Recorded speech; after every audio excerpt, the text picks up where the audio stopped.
ये क्या कह रहे हो? मैं और सलमा पिछले माह तो भाई से मिल के आए, जब तक तो बिल्कुल ठीक थे। ये अचानक कैसे डॉक्टर ने कैंसर का बता दिया? या अल्लाह। तुम एक काम करो, इनके टेस्ट रिपीट करवाओ, हमें सेकंड ओपिनियन लेना होगा। हाँ, तुम परेशान नहीं हो ना? मैं और सलमा आ रहे हैं, मैं टिकट्स अरेंज कर रहा हूँ। ओके। मॉम, आप दोनों इतना परेशान क्यों लग रहे हैं? क्या हुआ है?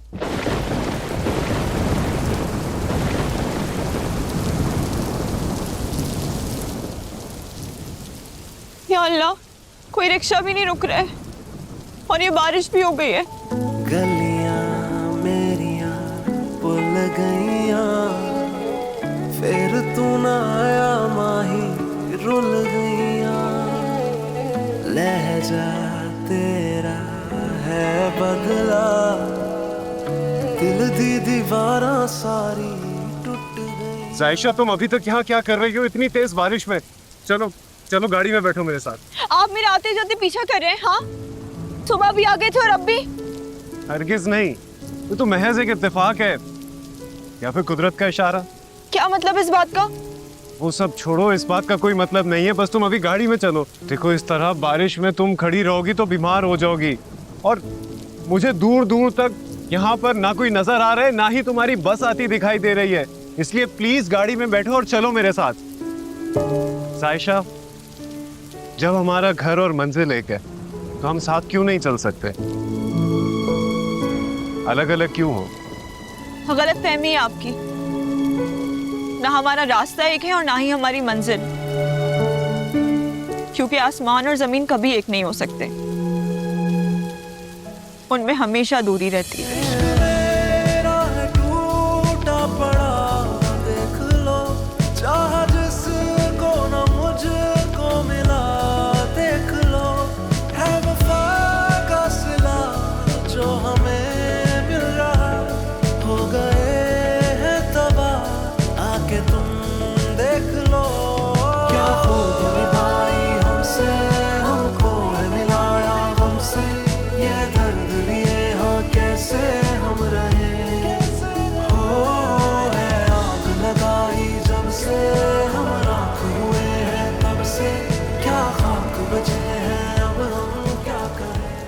जैन बेटा, हम शाम में निकल जाएंगे।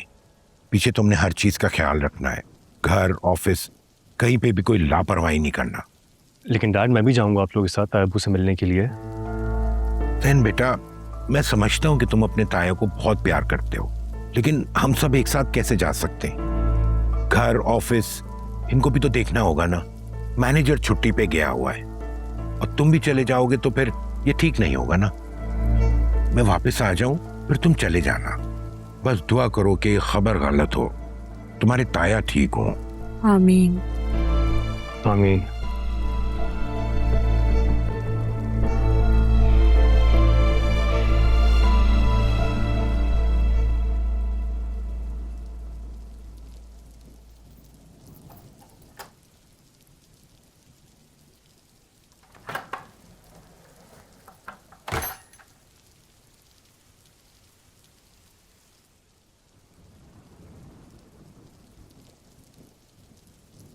बाज नहीं आएगी ना तू? क्यों निकाला फोन तूने? मम प्लीज मेरा फोन दे दो ना मुझे। किस लिए? हाँ, अरसलान से तू बात नहीं कर सकती है। अरे भाई, तू मुल्तान में है और तेरा फोन कराची में। तुम क्यों कर रही हो मेरे साथ ऐसा? तुम जो कहती हो मैं वो करती हूँ, फिर तुम्हारी हर बात तो मानती हूँ ना। कहाँ मानती है तू मेरी बात? मैंने तुझे कहा ना कि अरसलान से बात नहीं करना जब तक वो अपने माँ बाप को यहाँ पे लेकर ना आए। वो तो मैं वक्त पे आ गई ना, वरना तू मिला रही थी ना उसे फोन। देख फिजा, क्यों नहीं तू समझ रही है मेरी बात? तू चाहती है ना कि उसके माँ बाप घर पे आए हमारे, है ना? तू उसको तड़पा जल बिन मछली की तरह। लेकिन उसके बाद भी उसके माँ बाप नहीं माने तो तू बेफिक्र है, कुंवारी नहीं मरेगी, बस जाएगा तेरा घर। अल्लाह सलामत रखे मेरे भतीजे को, वो जिंदा है ना, समझी? और अपने बालों का क्या हाल बना है, कितने खुश्क हो गए। चल तेल लगाती हूँ सर में। अगर तू गंजी हो गई ना तो तुझसे कोई भी शादी नहीं करेगा। चल आ। खोले अम्मी। उफ, राफे किधर है? अब अम्मी मैंने भाई को कॉल की थी, वो एक मीटिंग में थे इसलिए नहीं आ सके। मुझे तो लगा तुम दोनों साथ हो, तभी तो मैं मुतमईन थी, इसीलिए तुम्हें कॉल भी नहीं की। आप कॉल करती ना तब भी कोई फायदा नहीं होता, वो मेरा नंबर ही ऑफ है। ये आदत तुम्हारी बहुत खराब है जायशा। अपना फोन चार्ज रखा करो। अब मैं कॉल करती और फोन ही बन जाता तो मैं कितना परेशान हो जाती। अरे मेरी प्यारी अम्मी, कुछ हुआ तो नहीं ना? बिल्कुल ठीक हूँ मैं। हाँ अच्छा छोड़े ना, इतनी अच्छी बारिश में आप मुझे डांट रही हैं, मुझे पकोड़े बना के खिलाएं। जानती हूँ तुम दोनों बहन भाई को ना इस मौसम में पकोड़े बहुत पसंद है, लेकिन वो बेसन खत्म हो गया था। मैं तो यही सोच के बैठी थी राफे आएगा उससे मंगवा लूंगी, लेकिन फिक्र नहीं करो, बारिश थम गई है, मैं खुद जाके ले आती हूँ बेसन। नहीं अम्मी क्या जरूरत है, बहुत बारिश हो रही है, छोड़े। अरे यही करीब तक तो जाना है, मैं ले आऊंगी, तुम जब तक चेंज करो, तुम्हें जुकाम ना हो जाए। जा। अच्छा बस मैं चादर लेके फिर बाजार जा रही।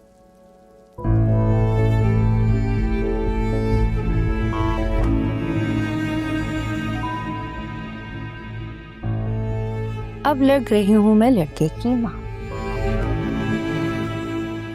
अरीशा,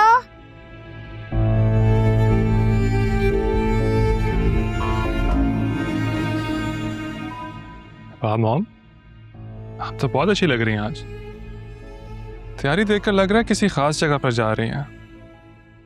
सुफियान के लिए लड़की देखने जा रही हूँ। एक बात बताएं, सुफियान आपका सगा बेटा और मैं सौतेला है ना? सड़क से उठाया था मुझे तरस खाकर। क्या बकवास कर रहे हो तुम? कोई बकवास नहीं कर रहा, जो आप हम दोनों में डिस्क्रिमिनेट करती है ना, सिर्फ वही बता रहा हूँ आपको। क्या डिस्क्रिमिनेट किया मैंने? जब मैंने आपसे बोला कि मेरी शादी फिजा से करवा दें, आपने बोला नहीं, ये नहीं हो सकता। और आज देखें कितना सज धज के, इतनी प्यारी बन के अपने प्यारे बेटे के लिए दुल्हन देखने जा रही हैं। मेरा मूड बहुत अच्छा है, प्लीज उसको खराब नहीं करो। आप जो ये कर रही हैं ना, ये ठीक नहीं है। ठीक मैं नहीं, ठीक तुम नहीं कर रहे अपने साथ। अभी भी वक्त है, सुधर जाओ अरसलान। मॉम आप समझ क्यों नहीं रही? वक्त ही तो नहीं है मेरे पास। मॉम मैं भी गया हूँ उसके घर, आपको पता है उसकी माँ ने क्या किया है? फिजा घर पर ही थी और उसने बोल दिया फिजा घर पर नहीं है। और आप ये सोचें, अगर वो आज मुझे फिजा से मिलने से मना कर सकती है, कल को किसी और से शादी करवा देगी। तो ये तो अच्छी बात है ना, जान छुटेगी उससे। मॉम आप समझे मेरी बात को, फिजा मर सकती है लेकिन किसी और की नहीं हो सकती। अगर ऐसा हो गया ना, बेटा कब आतेंगे आप? ये सब किताबी बात है, कोई किसी के लिए नहीं मरता। और तुम भी इस ख्याली दुनिया से निकल के ना हकीकत की दुनिया में आ